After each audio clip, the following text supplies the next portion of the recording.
모든 것에 대해 항상 새롭습니까? 요한복음 3장 3절. 진실로 진실로 내게 이르노니 사람이 거듭나지 아니하면 하나님의 나라를 볼 수 없느니라. 때때로 우리는 기도 모임을 위해 마음을 새롭게 하지만 남의 신발을 닦아야 한다고 하면 결코 신이 나지 않습니다. 성령으로 거듭나는 것은 실수가 전혀 없으신 하나님의 사역으로서 바람처럼 신비하고 하나님 그분만큼이나 놀라운 사건입니다. 우리는 거듭남이 언제 시작되는지 알지 못하며 그것은 우리 삶 깊이 숨겨져 있습니다. 거듭난 생명은 거듭난 순간부터 언제나 영원합니다. 생각과 말, 모든 삶에서 항상 새롭고 하나님의 생명으로서 끊임없이 감격으로 가득 찹니다.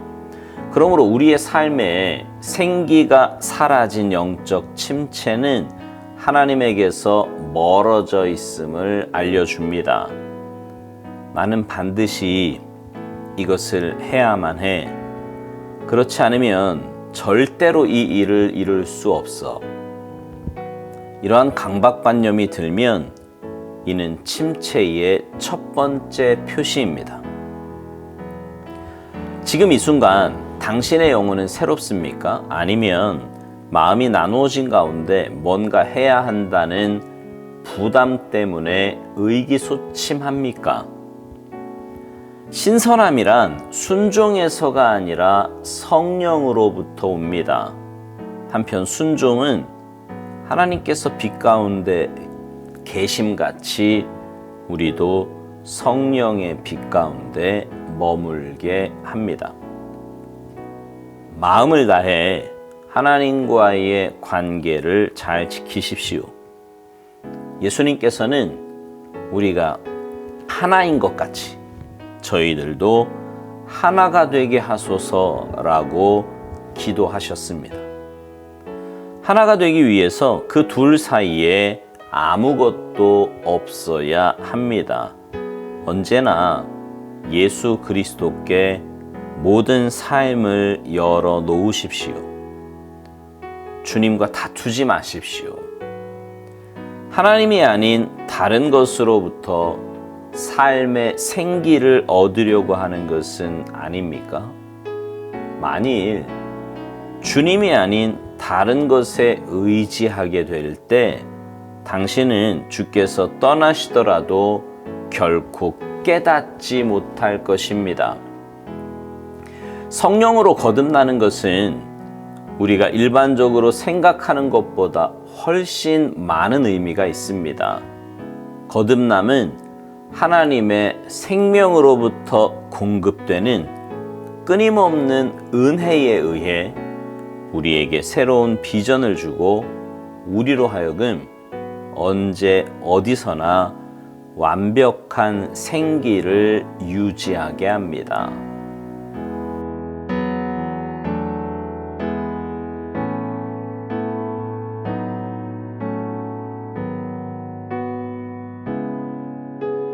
오늘 묵상을 시작하면서요, 오스왈드 목사님이 이런 말을 합니다. 성령으로 거듭나는 것은 실수가 전혀 없으신 하나님의 사역으로서 바람처럼 신비하고 하나님 그분만큼이나 놀라운 사건이라고요. 그렇습니다.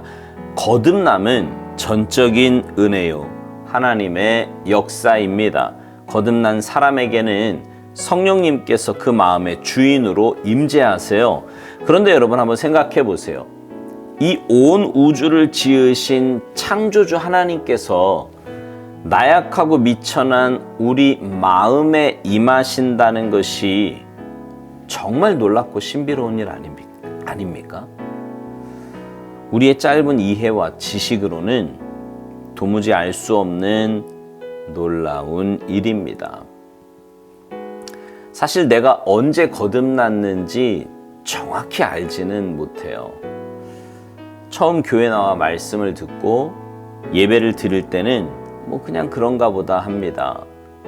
그러다 어느 순간 하나님께서 내 마음을 두드리시고 은혜를 부어주십니다. 하나님 앞에서의 내 모습을 보게 하시고 깊은 회개 가운데 주님의 임재를 체험하게 하십니다.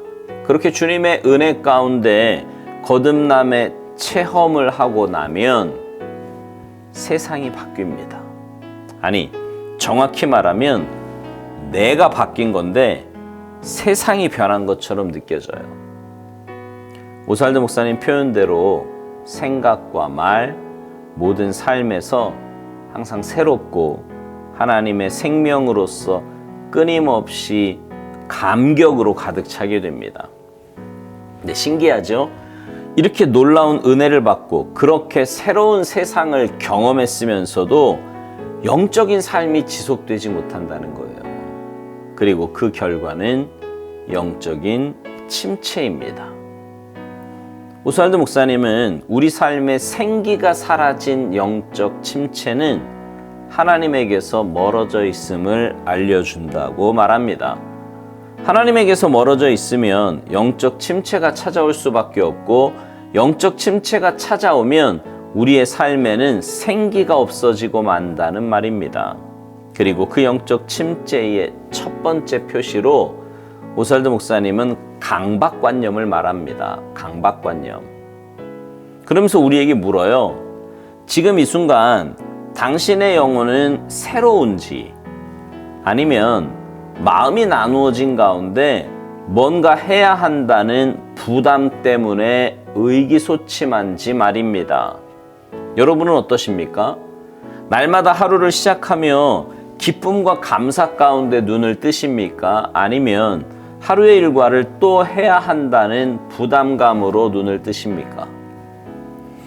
하루를 살아가면서 하나님께서 허락하신 분복을 누리며 살아가고 있습니까? 아니면 뭔가에 쫓기듯 무언가 부족함을 느끼듯, 그래서 뭔가를 하지 않으면 안 될 것 같은 그런 마음을 가지고 살아가고 있습니까? 하루를 마무리하며 하나님께서 함께 하신 하루를 감사함으로 돌아보며 평안함 가운데 하루를 마무리하십니까? 아니면 탈진한 몸과 마음으로 지친 듯 하루를 마무리하십니까? 성령 충만하여서 날마다 새로운 피조물로 살아가는 삶과 하나님에게서 멀찍이 떨어져 내 힘으로 살아가는 삶은요, 달라도 너무 다를 수밖에 없습니다. 그래서 오살드 목사님은 우리에게 이렇게 권면해요. 마음을 다해 하나님과의 관계를 잘 지키라고요. 언제나 예수 그리스도께 모든 삶을 열어놓으라고 말합니다. 그렇습니다. 우리가 아무리 바빠도요, 아무리 많은 일을 하더라도 매일매일 주님과의 관계에 우선순위를 두어야 하는 이유가 바로 여기에 있습니다. 주님과의 관계가 소원해지면 세상적인 조건이 아무리 풍부해도 허무합니다. 주님과의 관계가 멀어지면 눈에 보이는 것이 다 채워졌다고 해도요, 사실은 허전할 뿐이에요. 그러나 반대로 주님과 친밀함이 깊어지면 세상 조건은요, 더 이상 내 삶의 중심이 아닙니다. 주님과 깊은 사랑의 관계를 맺고 있으면 그렇게 살맛이 나고요, 기쁨과 생기가 넘쳐요. 이런 사실을 잘 알면서도 때로 우리는 주님이 아닌 다른 것에 마음을 빼앗겨서 그것을 더 의지할 때가 있습니다. 내 영혼이 죽어가는지도 모르고 말이죠. 오살드 목사님은요, 만일 주님이 아닌 다른 것에 의지하게 될 때 당신은 주께서 떠나시더라도 결코 깨닫지 못할 것이라고 경고합니다. 악한 원수 마귀는 우리의 삶의 조건이 내 삶의 질을 결정한다고 속삭여요. 눈에 보이는 것을 갖고 있지 않으면 결코 행복할 수 없다고요. 눈에 보이는 조건이 있어야 뭔가를 해도 할 수 있다고요. 아닙니다. 하나님의 형상으로 지음받은 우리는 하나님과의 관계가 우리의 삶의 질을 결정하는 것입니다. 여러분, 기억하십시오. 하나님과의 관계가 내 삶을 결정짓는 것입니다.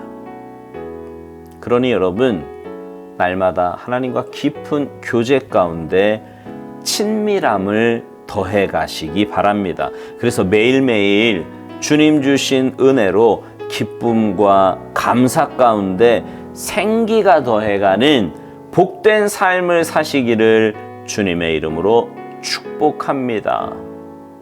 아멘.